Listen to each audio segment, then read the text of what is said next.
शिवे सर्वार्थ साधिके शरणत्म के गौरी नारायणी नमोस्तुते। जय श्री राम। साथियों नमस्कार।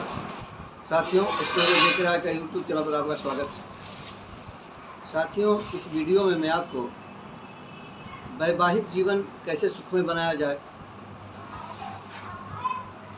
आपने देखा होगा कि परस्पर पति पत्नी में प्रेम कम होता है, अक्सर एक दूसरे से लड़ते रहते हैं, वैवाहिक जीवन दुख में होता है। कुछ लड़कियां, कुछ कन्याएं वैधव्य को प्राप्त हो जाती हैं। तो साथियों, इन सबों के पीछे कुछ हमारे कारण होते हैं जिसका निदान ज्योतिष ही कर सकता है। इसीलिए हमारे पूर्वजों ने विवाह के मिलान से पूर्व तमाम तरह के सुझाव दिए हैं। वर कुंडली और वर वधू कुंडली मिलाने की व्यवस्था की गई है। जन्म कुंडली, दोनों जन्म कुंडली के हिसाब से ग्रहों का सामंजस्य क्या ही देखा जाता है। आजकल बहुत ज़्यादा देखा जा रहा है कि पंडित लोग जो है कि सिर्फ नक्षत्र मिलान कर दिया और कर दिया, इतना गुण मिल गया।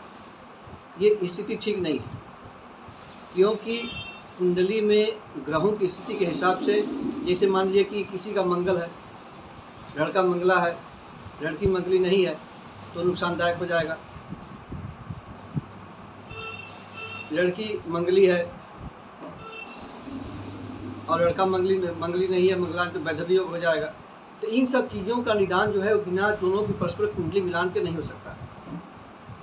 पंडित जी लोग जो है नक्षत्र के हिसाब से कर दिया, 27 गुण मिल गए, 26 गुण मिल गए। ये स्थिति ठीक नहीं।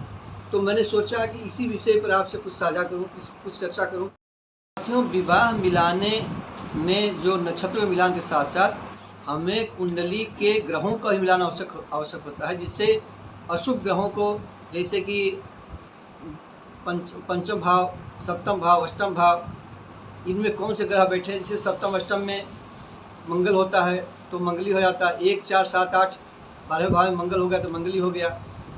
तो परस्पर कैसे बैलेंस बनाया जाए जिससे वर वधू का जीवन, वैवाहिक जीवन सुखमय रहे, यही कुंडली मिलान का उद्देश्य होता है। तो इसलिए यदि आप इस जानकारी से, आपको इतनी जानकारी मिलेगी कि आप कि घर में किसी का विवाह मिलान करने के लिए आएगा प्रश्न जो है, तो आप अगर इन चीज़ों को नहीं देखा जाएगा तो आप उसमें प्रश्न कर सकते हैं कि साथ कुंडली भी मिलान कर लिया जाए। साथियों, यह जो कुंडली मिलान की जो रीति है, ये वैज्ञानिक तथ्यों पर आधारित है। अभी मैं आगे चर्चा करूँगा इस विषय पर। यदि आप हमारे चैनल पर प्रथम बार उपस्थित हुए हैं तो हमारे वीडियो पहली बार देख रहे हैं, कृपया हमारे चैनल को सब्सक्राइब कर लें, बगल बेल आइकन टी प्रेस कर लें, जिससे आपको नई नई बातें समय से पता चलते रहे, आप उनका लाभ उठाते रहें। साथियों, गणना क्यों की जाती है? पुराने समय में लोग धार्मिक ज़्यादा हुआ करते थे, तो जो विद्वत समाज उनको सलाह देता था उस पर वो आँख मूंद के विचार करते थे। साथियों, आप आजकल समाज पढ़ा लिखा ज़्यादा है, तो वो अपने ज्ञान का कभी कभी दुरुपयोग भी करने लगता है। साथियों, जैसे कि कभी आप विचार करें, लोग कहते हैं, मजाक उड़ाते हैं कि चंद्रमा पर आज में वायुयान भेज रहा है, तो चंद्रमा की पूजा क्यों करने जाए। साथियों, कभी क्या आपने विचार किया कि ग्रहण, सूर्य ग्रहण अमावस्या को ही लगेगा, चंद्र ग्रहण पूर्णिमा को ही लगेगा, समुद्र में ज्वार भाटा कब आता है, क्यों आता है, ये सब चंद्रमा की स्थिति पर निर्भर करता है। तो जैसे कि पूरा धरती हमारे 75% जल है, उसी तरह से हमारे बॉडी में, हमारा जो शरीर है, इसमें 75% जल है। यदि चंद्रमा प्रभावित होता है ग्रहों से, तो हमारा शरीर प्रभावित क्यों नहीं होगा। तो साथियों, जैसे कि आपने ये जो 9 ग्रह हैं एक दूसरे से बैलेंस से टिके हुए, इसे 10वां ग्रह पृथ्वी मान लीजिए आप जो है, तो ये सब एक दूसरे से बैलेंस टिके हुए। इनमें जिस तत्व का जो कारक होता है, उसके तत्व के संतुलन बिगड़ने पर जो है उसी तरह के रोग उत्पन्न होने लगते हैं। इसलिए कि भविष्य में कौन से तत्व से वर कन्या प्रभावित हो रहे हैं, संबंध उनका बराबर बैलेंस है, यही मिलान करने का तरीका होता है।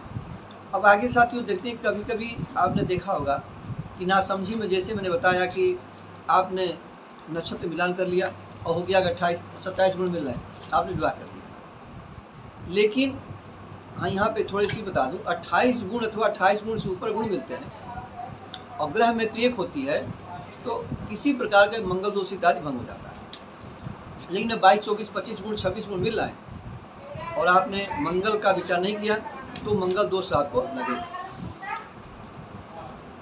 तो हम लेते हैं स्त्री की कुंडली का। तो जन्म कुंडली के साथियों, लग्न कुंडली, जन्म और चंद्र कुंडली दोनों से बातों को मिलान करना चाहिए। तो यदि स्त्री कुंडली में 6वें और 8वें भाव में चंद्रमा हो, लग्न में चंद्रमा और 7वें भाव में पाप हो, लग्न में चंद्रमा और 7वें भाव में मंगल हो, तो इन सब कारणों से वैधव्य योग बनता है। लग्न में चंद्रमा और 7वें मंगल होता है तभी वैधव्य योग बनता है।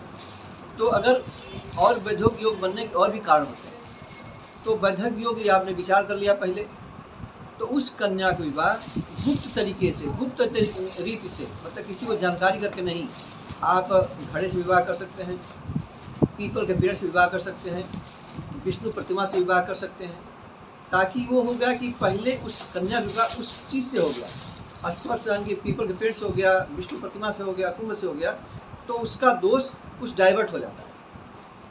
लेकिन जो विवाह होगा ये गुप्त रीत से होगा, जो है इस समाज में दिखा के नहीं होगा। तो इसके विचार। दूसरी बात, जो वर होगा उसको आप देखना चाहिए कि वो दीर्घजीवी हो, ऐसे वर से ऐसी कन्या विवाह होना चाहिए जो वैधव्य योग जिसका दिखाई पड़ता है, तो आपके अशुभ फल में कुछ कमी होगी और अच्छा रहेगा।